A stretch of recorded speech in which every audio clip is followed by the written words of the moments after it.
time to wake up and roll. Get that coffee in your system, get your mind and your soul. Boots by the doorway, hard hat riding shotgun. Sun ain't even up yet, but the day's already begun. Steel toes hit the gravel, cold air fills your lungs. Another day to build it right, another job to get done. No shortcuts taken, no easy road we choose. We earn every dollar, got too much pride to lose. Get that coffee and hit the road, no delay, no slowing down. Another job, another load, we're the backbone of this town. Get to the site and get to working, hands in motion, engines turning, making America great again. With sweat and grit we're earning, breaking down the old and failing, building strength that won't give in. From the ground up, never trailing, making America great again.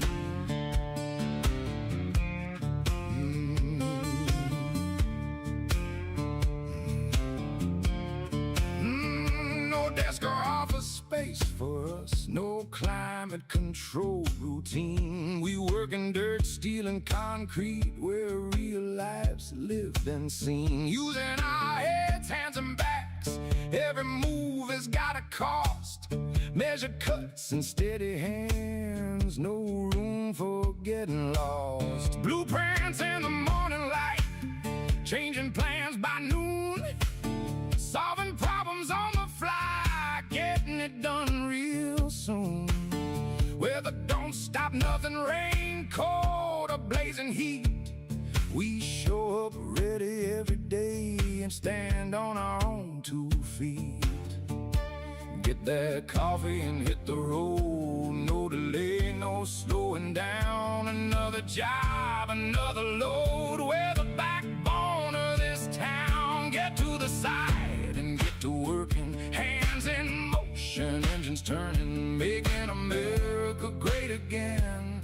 With sweat and grit we're earning, breaking down the old and failing, building strength that won't give in. From the ground up, never trailing, making America great again.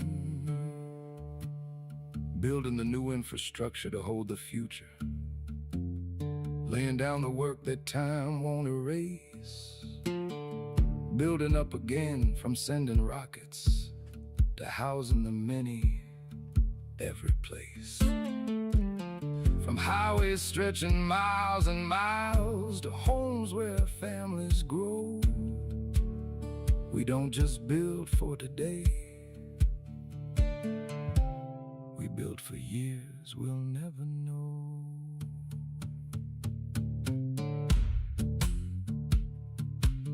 You see it when you drive by, steel going up, concrete being poured. That's us. That's blue collar, building a newer, stronger foundation, rising higher every day, building stronger, higher and better. We don't back down or fade away, making America great again. Every beam and every stone, we don't just build the country, we build a place called home. Blue-collar worker, time to get up and go. Boots on the ground. All right. Let's go to work. Good morning, everybody. Let me get some stuff set up. There we go.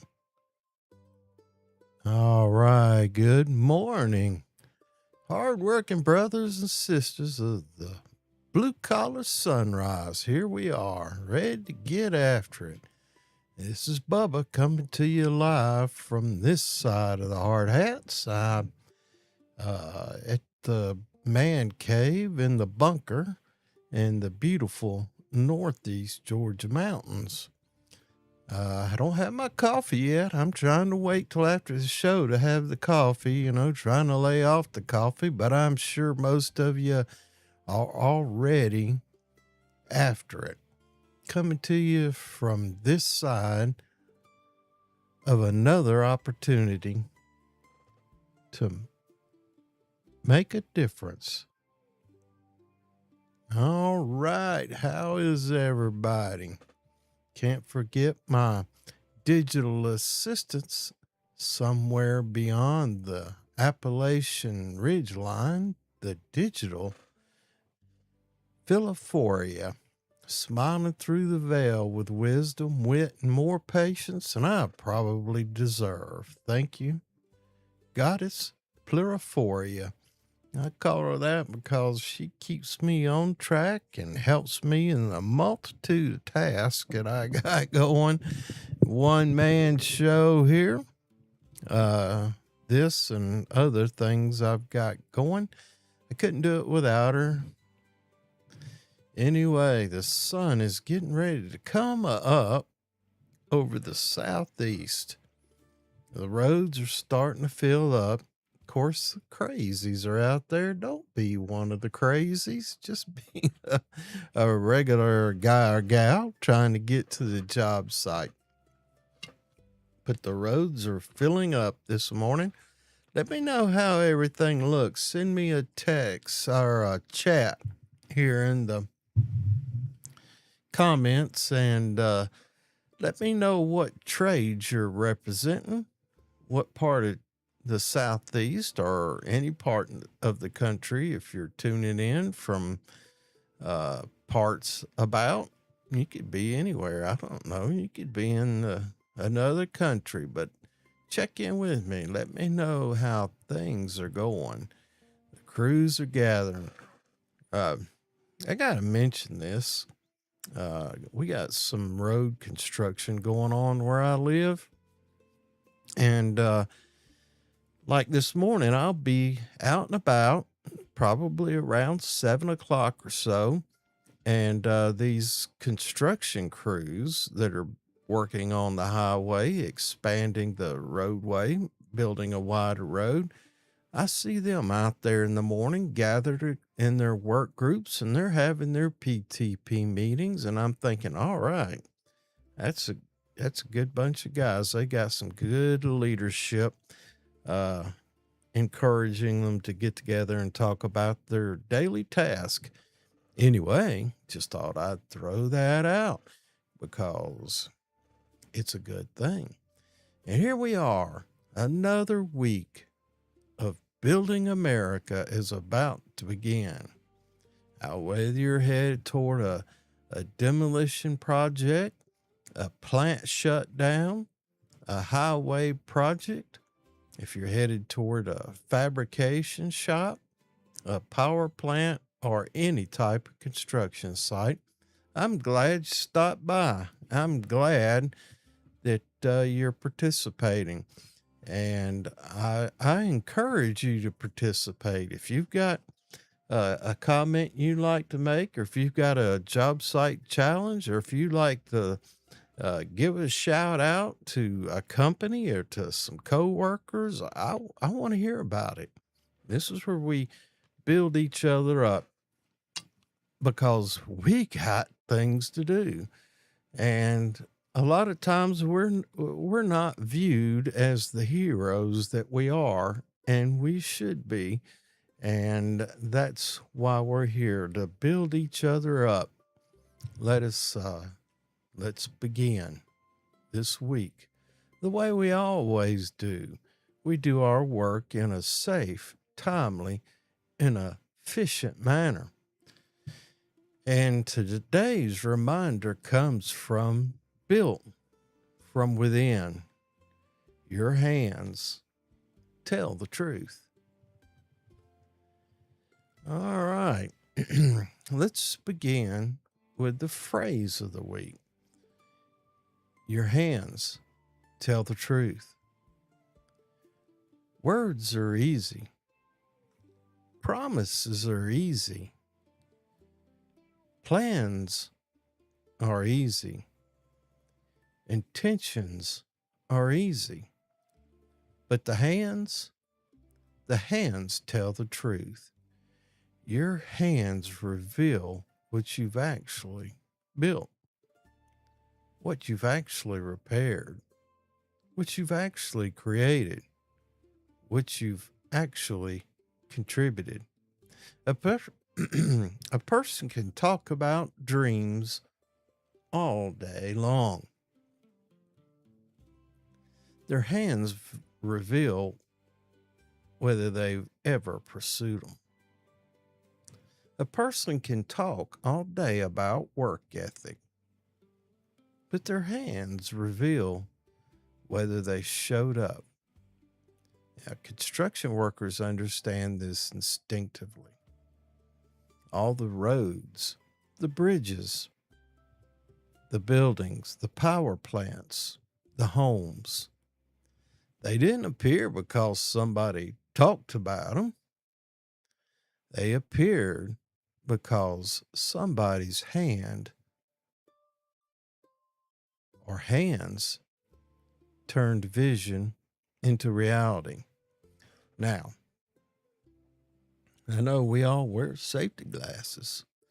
They don't hide the calluses. The principle here applies to life. Character isn't what we say. Character is what we do. Leadership isn't what we claim. Leadership is what we demonstrate. Your hands tell the truth. This week, let your actions speak louder than your intentions. Build something, fix something, improve something, help someone, leave evidence that you were here. That's what we all need to be doing. All right, well, that's my little safety monologue or whatever this morning, my theme, my monologue. Everybody, get out there. Leave evidence that you were here. Something positive.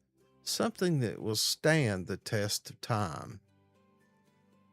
We got so many people these days out there burning and destroying and marring and just not doing anything productive. They're doing everything destructive. And I don't care what your political stand is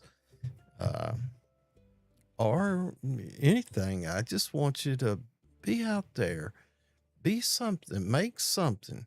Nobody in 10 years are you going to say, yeah, man, I had a part of the riot that burned down a portion of such and such city.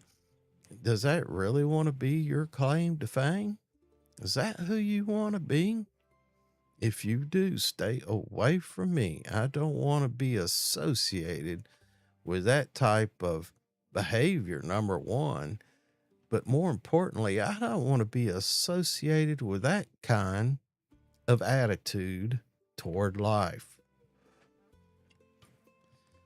Anywho, there we go. That's where we're at this morning. Y'all check in. Let me know where you're watching from or listening from. Excuse me. Now, I'm not suggesting that you watch this video as you're going down the highway, but you can listen. You can plug it into the Bluetooth and listen to it on the radio if not listening to traffic, or if you're on the job site at 5 o'clock in the morning waiting on the crews to get there, or I know it's 5 o'clock and people are busy, but you tell me a better time and I'll consider it.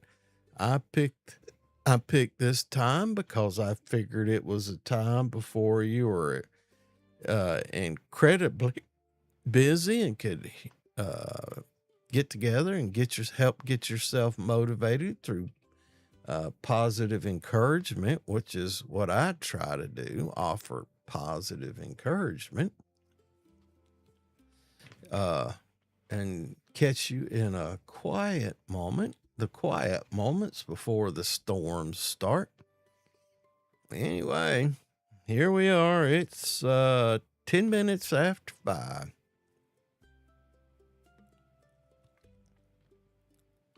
I'm sitting here reading over the script. I'm contemplating. I've got a few things to do today. Anybody got a garden? I talk about the darn garden all the time, and it's something that keeps me motivated, and I don't work in it near as much as I do. I work in it at a pace anyway.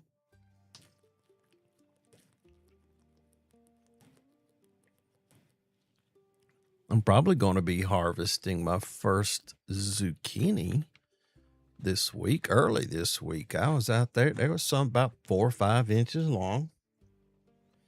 I'll let them get, that big or so and start harvesting. And maybe old grandson, he's supposed to come visit today. Maybe I'll fix him some fried zucchini. Fried zucchini. That might be on the lunch menu one day this week. Man, y'all know I use Copenhagen. This stuff is $8 a can now. And I'm probably going to give it up. Let me know something that tastes familiar to Copenhagen that would be a good substitute. It's just too expensive. I guess they've been bought and sold and regulated to a point where it's just unaffordable. Hell, I may end up giving up the tobacco habit.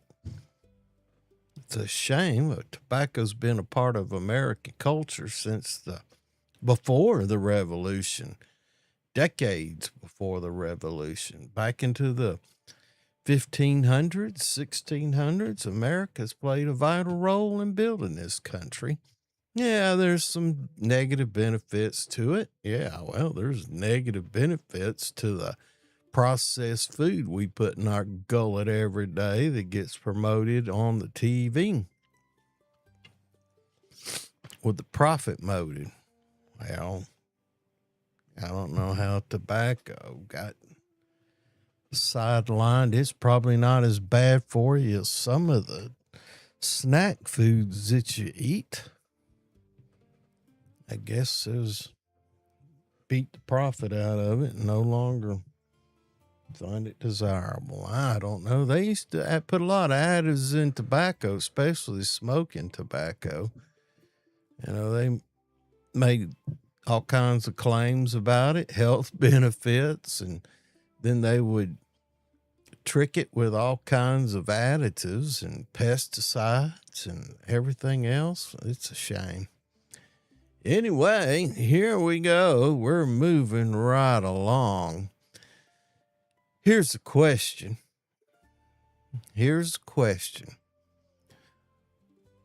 What is a job site hazard assessment? This morning's safety snapshot focuses on one of the most important foundations of workplace safety: the job site hazard assessment.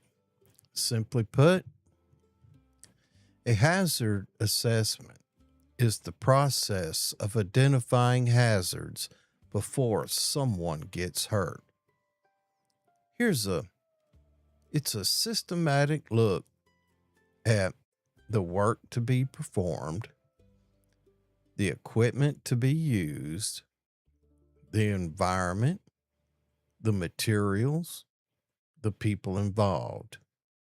And the purpose is simple: identify hazards, evaluate risk, implement controls before work begins.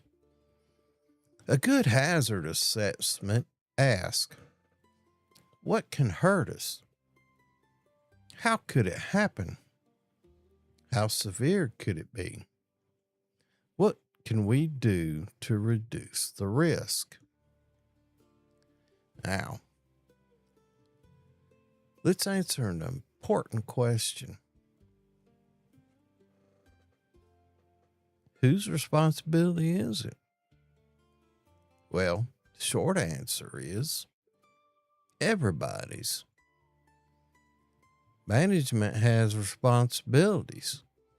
Supervisors have responsibilities. Safety personnel have responsibilities.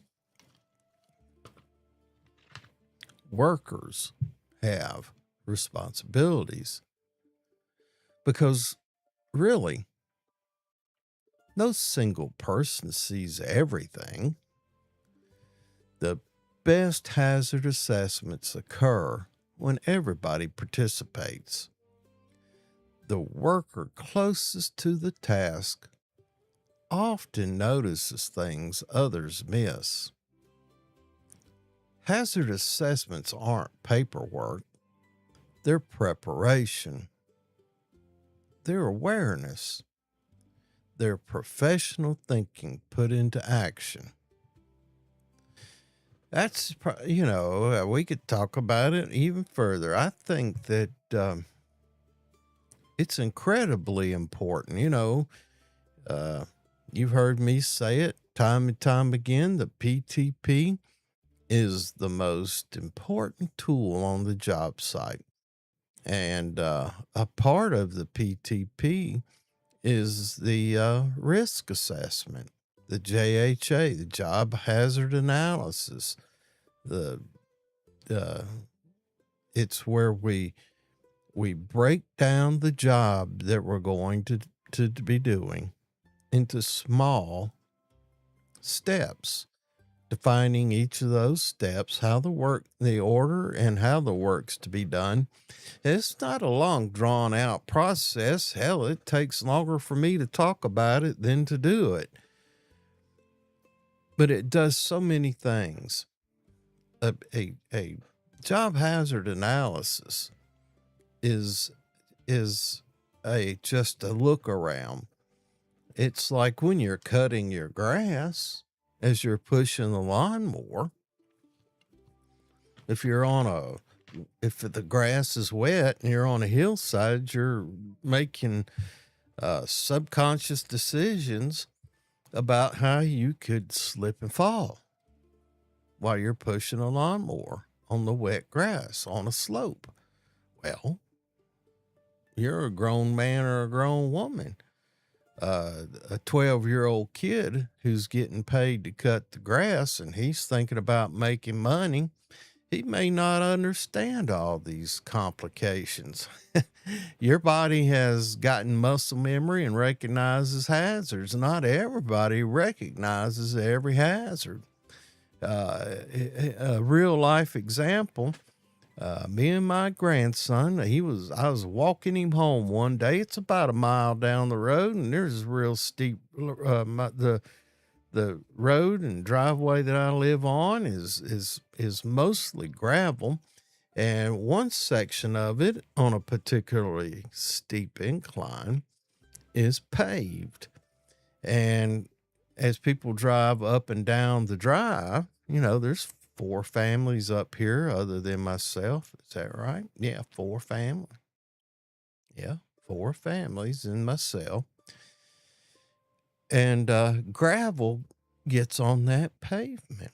Well, my grandson, he was in a hurry. I said, son, you better slow down. You're going to step on one of them stones on that asphalt on the downhill side and fall. And sure enough, he did. He stepped on one of those little pebbles or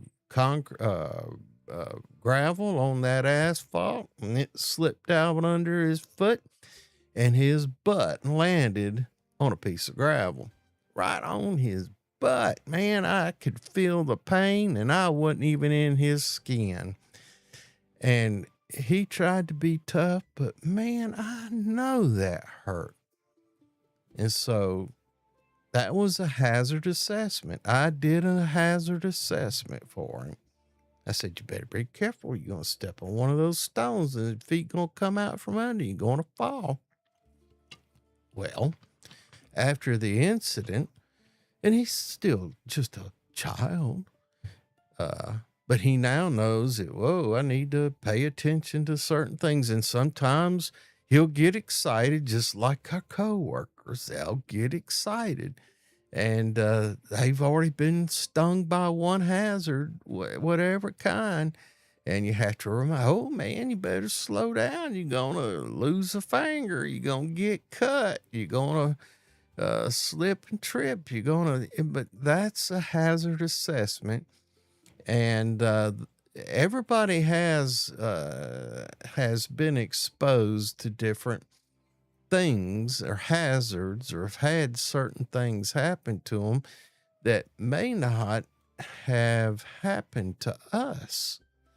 And if they share that, that's a hazard assessment. That they have shared something that could happen. And they say, hey, watch that now.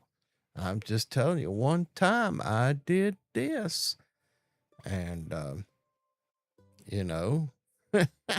another time, man, I was a young man, probably, I bet I wouldn't, maybe 21 or 22. I was working in a shop, and they had these simple dies that had to be made of brass or brass or copper, but they had certain sizes that had to be made, and there were wipers for applying chemical to wire. And I decided that I was going to go ahead and make another one. And an old hand came to me, and I was using a grinder. I was taking some additional material off. He says, you're doing a good job, and it looks good, but listen, he says, you're using a grinder, and that grinder is porous, and you're using a soft metal, and that soft metal will accumulate in that porous material and cause a balance issue with that grinding wheel, and it could come apart on you. And I said, whoa. And I got to think about it, and I said, man, you're right. I said, well, how do you do this? He says, you're going to have to use a file and file it off, set it in a vise and file it to your desired size or configuration or shape or whatever. And I said, okay, thank you. And it was his approach that made the difference. He said, if he'd come to me and say, hey, don't do that, you dumbass. Don't you know any better? Get the heck, get on. You let somebody knows what they're doing handle that. And it could created a conflict or a relationship that was not amiable, but he did the right thing. And so that's the way we should approach hazard assessment and presentation of the hazard to coworkers or others to let them know that, hey, there might be a way to do that. That's a sharing of experience, which benefits everybody, actually. You prevent that guy from getting hurt. That guy learns something and finds a more efficient, effective way to do things. It's a win, win, win. Nobody gets hurt. Job site becomes more effective, and camaraderie builds. That is a win, win, win. So a hazard assessment is a very important tool And we use it in combination with safety meetings and PTP meetings or whatever that meeting is called in your organization. It's important to do that thing. Anyway, let's get moving along. It is 5:25 in the morning. All right, how about a joke? This is Pluriforia's forte. She uses her vast knowledge base and scans through and comes up with some jokes. Sometimes it's just like my sense of humor, or your sense of humor. Sometimes it's funny, and sometimes it's not so funny. But let's go through and have some fun and poke fun at some things and loosen up before everybody starts performing a hazard assessment on their coffee maker. The foreman asked the laborer, "Why are you wearing a face shield while sweeping?" Laborer replied, "Because last week somebody said I stir up more trouble than dust." Okay. I've had some boys. Hey, man, go over there and clean this up. I just need you to do something else. Anyway, and the superintendent walked onto the site and asked, "Has anyone seen my tape measure?" Y'all tell me if this is true. Every worker immediately checked their own pocket. Where's my tape measure? Hey, I need that. Oh, my goodness. One more. An apprentice asked an old timer, "How do you know if you've been in construction too long?" The old timer replied, "When you bend down to tie your boots and make 3 unrelated noises on the way back up." I've been thinking about making me a construction worker grunt song. Is every time I bend over, see if I can't have a recorder and bend all the kinds of noises I make when I'm getting up, standing up, bending over, stretching, reaching, and just hear all the grunts and groans and try and put them to a bluegrass tune. What do y'all think? Maybe you could record some and we'll put them all together and make a compendium of construction worker sounds and put it to what? Bluegrass music or classical music? No, how about some heavy metal? Maybe some Ozzy Osbourne, Black Sabbath sounding stuff, or Leonard Skinner.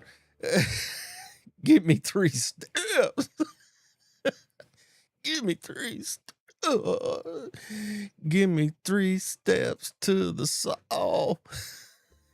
Oh, I reach across to make a cut. Man, I get up, stand up in the mornings, and something will snap, pop, or hurt. I didn't even realize I had one of them.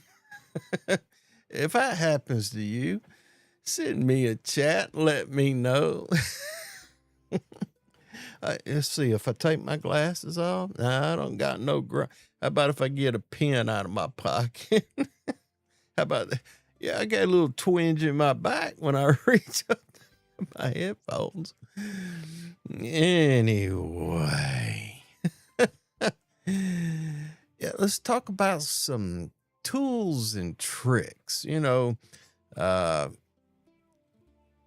lot of jobs we do on the job site every day. We should always have our eye protection on, safety glasses. But sometimes we got to wear face masks if we're doing some grinding or we're doing some concrete chipping. or if we're driving nail, well, not necessarily driving nails, but you never know. Sometimes we have to wear a face shield if we're cutting steel or grinding steel, or we're engaging in some activity that would require. But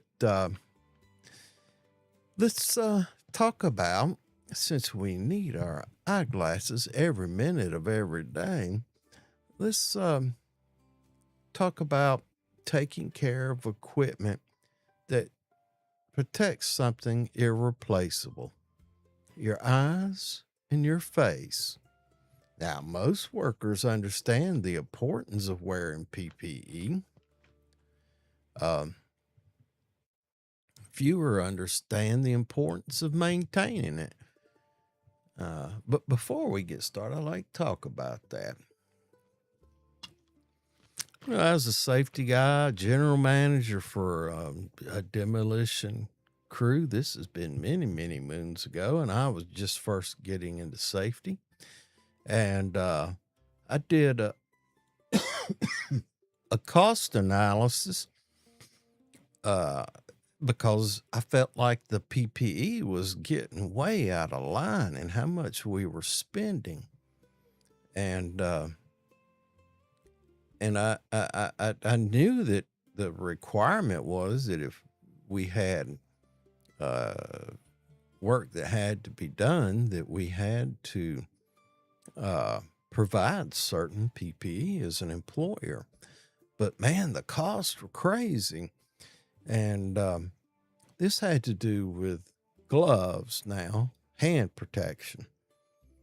And I was going through boxes and boxes of gloves. I'm talking about, and I had about 100 men, 120 men in the field, 12 teams of 10 men. And we had a safety meeting. And I said that now I know hand protection is important. And I know that the employer is required to provide hand protection. And I said, but the employer is not required to provide endless hand protection because you left them in the truck, or they got wet, or you left them out under the shade tree at lunchtime and didn't want to walk back to the shade tree to get your gloves, and you would just ask your superintendent for a new set of gloves because it was free. And so I put forward the edict that before you get a new pair of safety glasses, a new pair of gloves, or any kind of required safety vest or anything like that, that you had to present to your superintendent the worn out, scratched, or broken PPE before he would replace it. And I said, that's the, and so construction guys, being construction guys, they got to be real smarty pants. So the cost of the gloves really didn't go down that first month, but the next safety meeting, all of a sudden, all my superintendents came in with these boxes, and in these boxes were gloves and glasses that they had replaced. And they just dumped them in the floor in a big old pile. I said, great. And I looked at them and I said, well, this one could have been another, I made my comments. What's wrong with these? And that was their call. I knew it. However, from that point forward, the cost of my PPE significantly reduced without a reduction in the use of PPE. So what happened is that exercise created a situation where the supervisor started paying attention because I was paying attention. They started paying attention. And a guy would come up and say, "Hey, I need some gloves." And he goes, "Where are your old ones at? Let me see those, because we're required to provide you." And the underlying threat was that the first pair was for free. But if you couldn't present the worn out pair, then we could charge you for lost equipment. And that, I don't think that threat was ever carried out. But the reduction started going down. And after that first episode where they brought in boxes of gloves, they still brought in PPE that was replaced, but it wasn't near as much because people started taking care of it and started being responsible. So that's just an example. But let's talk about our, and this could apply to a lot of PPE, but to this episode, we're just talking about face shields and safety glasses. Make sure you check them for cracks and scratches and chips, broken straps or sidearms, damaged headgear, it holds those face shields in place, clouded lenses, things like that. And if you see, as a supervisor, you see certain tendencies like clouded lenses. What is going on? Are we exposed to a chemical? Are they storing them in a place where there's some chemical in the storage? Or is it a manufacturer's defect? And if it's a manufacturer's defect, then we go back to the manufacturer and get a solution. Perhaps that was a bad batch. But anyway, damaged protection can compromise visibility and performance. And another thing is keep it clean. Dust and sweat, everybody knows. Dust and sweat. You're sweating. You're in dusty environments. Hell, you're in construction. And all of a sudden, they're caked over with dust that is sticking to sweat. And keep them clean. Now, don't just take nasty old safety vest that's already got dirt and dust embedded in it and wipe your glasses. That just scratches the lenses. When you're drinking a bottle of water, rinse those glasses off and take out your bandana or find a paper towel or something and wash all that stuff off and gently wipe them instead of scrubbing on them and embedding dirt and stuff. It causes them to scratch, especially old concrete residue or grinding debris. That stuff, you wipe that off by using your old dirty shirt, cleaning your glasses. You're grinding that stuff in and you're scratching the lenses. So, and if you're in the middle of the field and the safety guy's a quarter mile away and you got to do a half-mile round trip because you can't see, that's kind of inconvenient. So if you'll just take the moment and realize that they're a valuable piece of equipment for your protection and manage it that way, it'll be better for everybody. But those scratched and dirty lenses, they reduce visibility. Just keep them clean. See what the manufacturer recommends. But dirty lenses, and I do it right now. I got dirty lenses and I'm looking around and I can see smudges and that creates eye strain. And it encourages you to want to remove them. I don't know if you could see that or not. They're kind of dirty. And this is a pair I keep right here in the studio. I don't even take them out of the studio. Then I got my other pair. These are probably even worse. They probably got scratches. Yeah, they're in the field a lot more. You can see a lot more scratches on those. Look at those darn devils.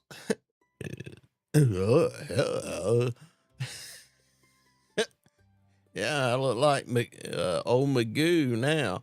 Hey, good morning, everybody. How you doing today?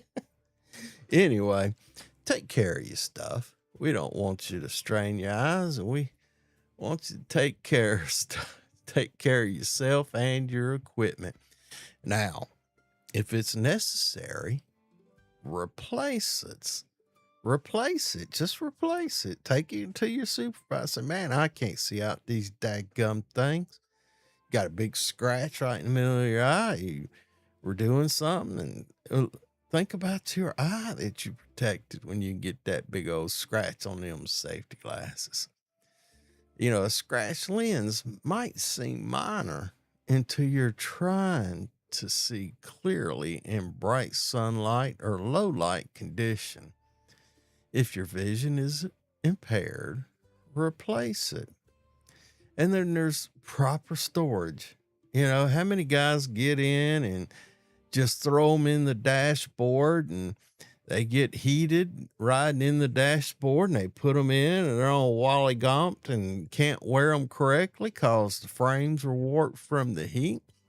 And don't leave your face shields in direct light either. UV can mess them up, warp them, don't fit right. Store them where they won't get scratched or crushed or damaged. You know, I've walked by trucks with the side boxes on them, and you'll see a face shield throwed up in there and covered up with saws or hammers laying against them. They're all warped and cattywamped, and then they get them out and say, hey, I can't use this. And you're like, didn't I just give you these yesterday? It's already warped and unusable. And there's nothing wrong with saying that. You know, you don't want to say it to you guys. You don't want to get into a pissing match. But hey, if you say it, they'll start paying. Yeah, better not just throw it in there. Better hang it up or put it in a place it won't get dinged, because it does make me look like a dummy. I ain't taking care of my PPE. Yeah, well, you might look like a dummy, so take care of your stuff. But remember this, the purpose of eye and face protection isn't compliance. It's preserving your ability to see your family, enjoy your habits, to drive safely and continue working. Protect your protection. All right, how'd we do on that one? Anyway, that brings us up to what we got going on the channel this week. You know, I've started a series on the other channel. Let's see. Right there. I've gone through, let's see, the purpose of PPE. It's kind of a, in the OSHA 10, it's required that you have so much time in certain items, certain arenas. And I covered that in the first series. And then the second series was fall protection. And I think it was 12 videos. And it added up to an hour and a half, whatever that requirement is. And it's little small segments, and you can use them for toolbox safety topic videos. You could look at them and give you ideas on what to talk about on your job site. It's all about that. I always include the script in the description so you can copy and paste and print it out and take it onto your job site to give you some talking points, or just and you can print it out and attach it to the sign-in sheet. And anyway, after we did the fall protection, we did head protection. And I think we did head protection. Hell, I don't remember. But now we're in the PPE series, and this upcoming week is about face protection. And I'll show you the list. Look at this list. I got all kinds of lists. Yeah. Yeah. Last week we did eye protection. And this week we're doing face protection. Most workers think about protecting their eyes. Fewer think about protecting their entire face. Construction and industrial environments contain hazards such as flying debris, grinding sparks, could be chemical splashes, hot material if you're a torch cutter, molten metal, pressurized systems if you're pressure washing or using needle guns to clear off paint before you weld or repair, pressure washing, and sometimes just if you're using a chipping hammer, unexpected projectiles. Now, while safety glasses provide critical protection, some tasks require additional protection. And that's where the face shield enters the picture. And in this week's upcoming video,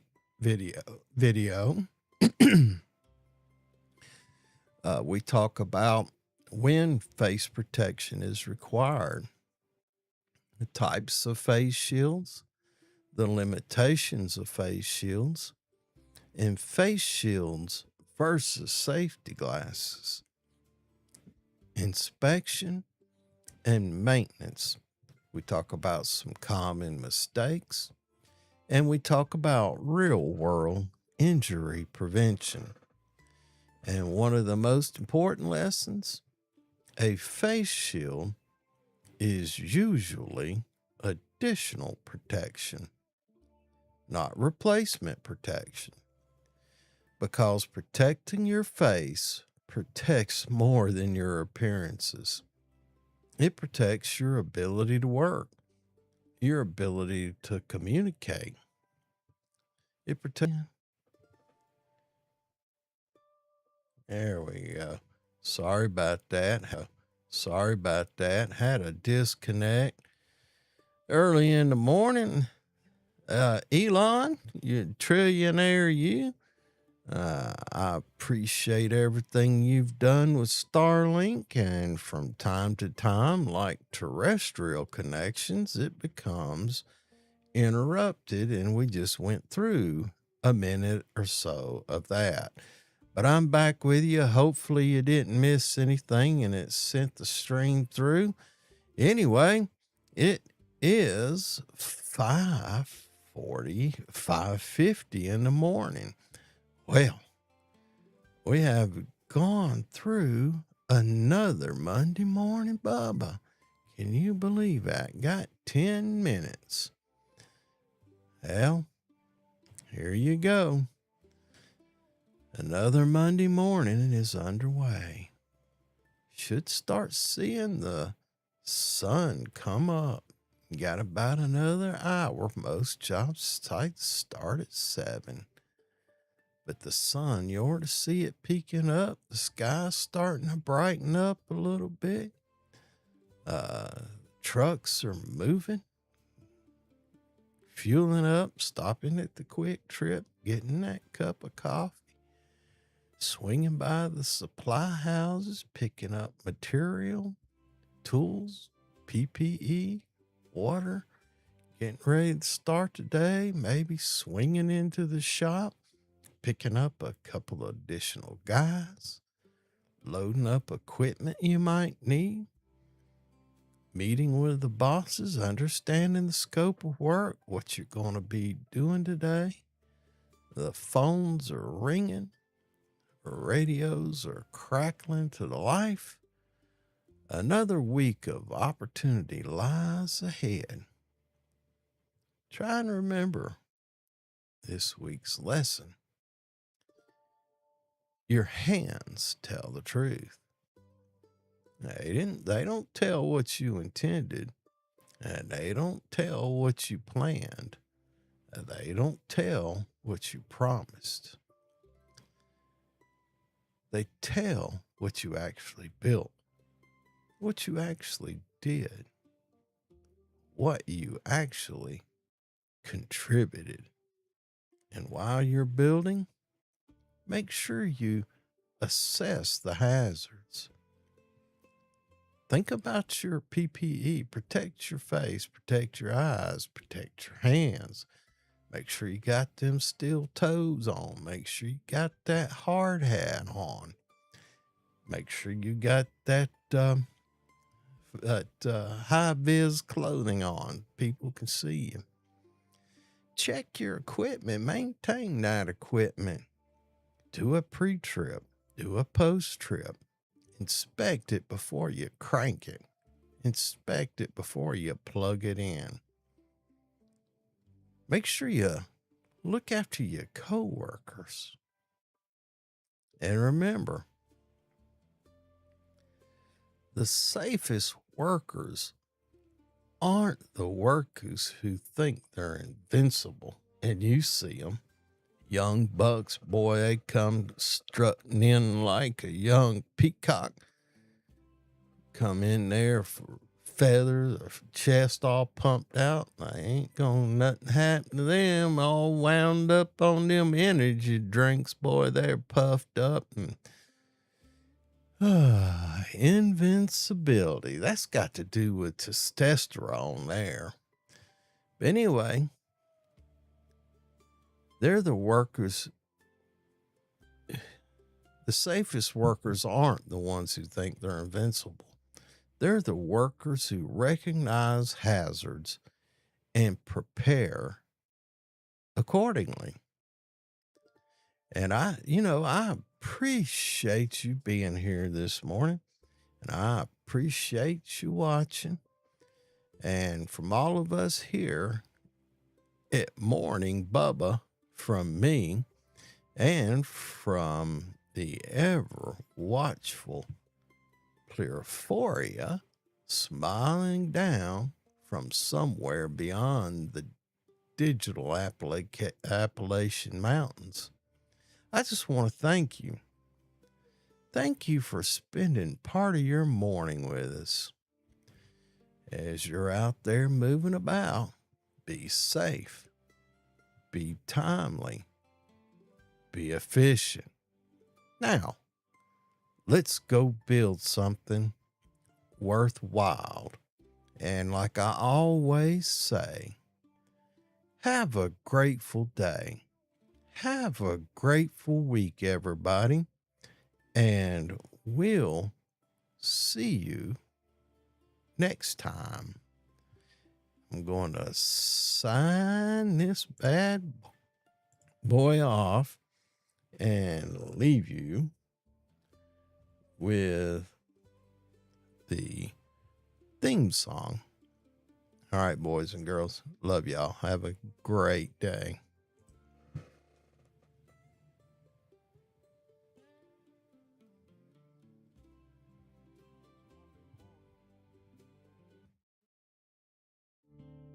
Time to go to work.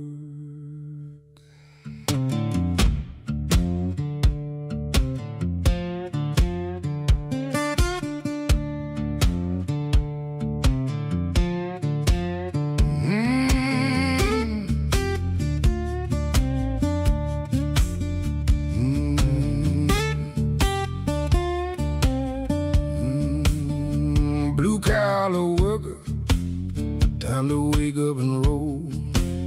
Get that coffee in your system, get your mind and your soul. Boots by the doorway, hard hat riding shotgun. Sun ain't even up yet, but the day's already begun. Steel toes hit the gravel, cold air fills your lungs. Another day to build it right, another job to get done. No shortcuts taken, no easy road we choose. We earn every dollar, got too much pride to lose. Get that coffee and hit the road, no delay, no slowing down. Another job, another load, we're the backbone of this town. Get to the site and get to working, hands in motion, engines turning, making America great again. With sweat and grit we're earning, breaking down the old and failing, building strength that won't give in. From the ground up, never trailing, making America great again.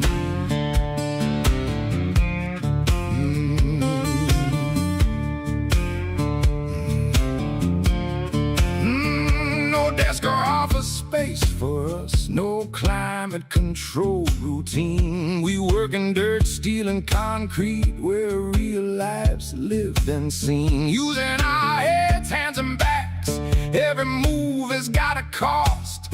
Measure cuts and steady hands, no room for getting lost. Blueprints in the morning light, changing plans by noon, solving problems on the fly, getting it done real soon. Weather don't stop nothing, rain, cold, or blazing heat, we show up ready every day and stand on our own 2 feet. Get that coffee and hit the road, no delay, no slowing down. Another job, another load, we're the backbone of this town. Get to the side and get to working, hands in motion, engines turning, making America great again. With sweat and grit we're earning, breaking down the old and failing, building strength that won't give in. From the ground up, never trailing, making America great again. Building the new infrastructure to hold the future, laying down the work that time won't erase.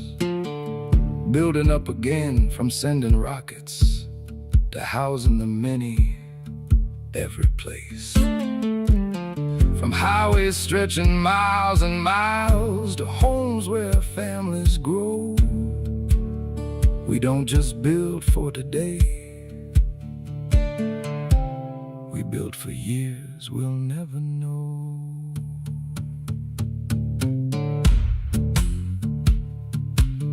You see it when you drive by, steel going up, concrete being poured. That's us. That's blue collar.